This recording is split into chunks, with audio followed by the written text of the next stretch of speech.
በዚህ ሰዓት ይሄን ሊያገግም ይችላል፣ በዚህ ሰዓት ህመሙ ሊነሳ ይችላል ብሎ መገመት በጣም ከባድ ነው ይላል። ይሄ ነርቨስ ሲስተም የሌሎችን አካላት አይነት ቀጥተኛ የሆነ ወይም ደግሞ በሌሎች አካላት ላይ የሚታየውን ሪከቨሪ ከርቭ አይከተልም ይላሉ።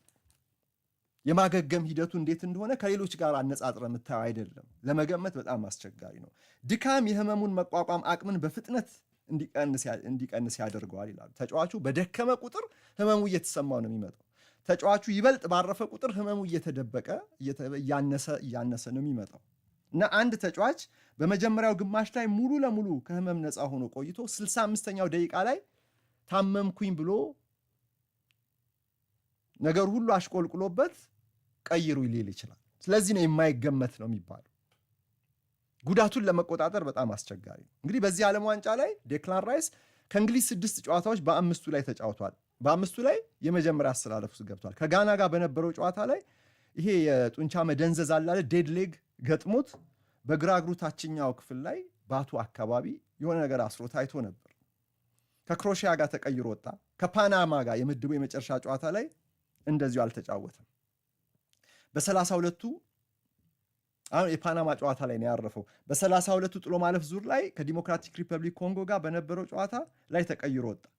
በ16ቱ ጥሎ ማለፍ ዋንጫ በጥሎ ማለፍ ዙር ይቅርታ፣ በሜክሲኮ ግጥሚያ ላይ 90 ደቂቃ ተጫወተ። ከዚያ ደግሞ ከኖርዌይ ጋር በነበረው ሩብ ፍጻሜ ደግሞ እረፍት ላይ ተቀይሮ ወጣ በሌላ የአርሰናል ተጫዋች በኤቤሬቺ ኤዘ እና የራይስ ነገር እንግሊዞችም ብሔራዊ ቡድኑም ይፈልገዋል። የክለቡ ደግሞ ቁልፍ ሰው ነው። ደግሞ አጫዋቱን ካያችሁት ብዙ ነው የሚለፋው፣ ይጋልባል በየጨዋታው ላይ እና ይሄ ችግር አለበት። ይሄ ነገር ምን ይፈልጋል መሰላችሁ? ባለሙያዎች የሚሉት ረጅም እረፍት ይፈልጋል። ያ ነው ሕክምና። ግን ያ እረፍት ከየት ይምጣ? ተደራራቢ የጨዋታ መርሃ ግብር ነው ያለው። አሁን የዓለም ዋንጫ ተጠናቀቀ አይደለ? እስከ ፍጻሜ ድረስ እንግሊዝ ከሄደች አስቡ፣ ጁላይ 19 ነው ፍጻሜው፣ ጁላይ 19። ከዛ የአርሰናል የመጀመሪያ ፕሪሲዝን ኦገስት 1 ነው ከጂሮና ጋር የፕሪዝን ጨዋታ ማለት ነው። ከዛ ኦገስት 16 ኮሚኒቲ ሺልድ አለ። ኦገስት 21 ላይ ፕሪሚየር ሊግ ይጀምራል። ያ ማለት በዓለም ዋንጫ ፍጻሜና በፕሪሚየር ሊግ 2026-27 የውድድር ዘመን መጀመር መካከል 33 ቀናት ብቻ ነው ያሉት። በስንቱ ሳምንት አርፎ በስንቱ ሳምንት ሪከቨር አድርጎ በየትኛው ቀን ይመለሳል? አስቡት። ይሄ ነው አሁን የአርሰናል የሜዲካል ስታፍን ስፖርት ሳይንቲስቶችን አሁን ከወዲሁ በጥሞና እንዲያስቡ የሚያደርጋቸው። አለበለዚያ የዴክላን ራይስ የሚቀጥለው የውድድር ዘመን የመጀመሪያዎቹ ወራት ቢያንስ ፐርፎርማንስ ሴፕተምበር ላይ በነገራችን ላይ የ3 ሳምንት ኢንተርናሽናል ብሬክ አለ በመጪው መስከረም።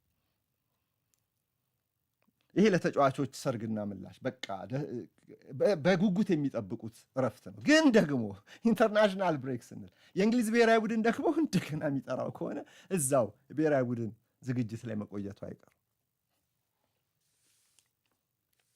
ግን ተጎዳው ብሎም ወይም ተጎድቶም ቢሆን ለሪከቨሪ ረዘም ላለ ጊዜ እንዲያገለግል ለእንግሊዝ ብሔራዊ ቡድንም ቢሆን ከዚህ ጣጣ እንዲገላገል እረፍቱን እንግዲህ ምጥጥ አድርጎ ከተጠቀመ ሜቢ እዛ ጋር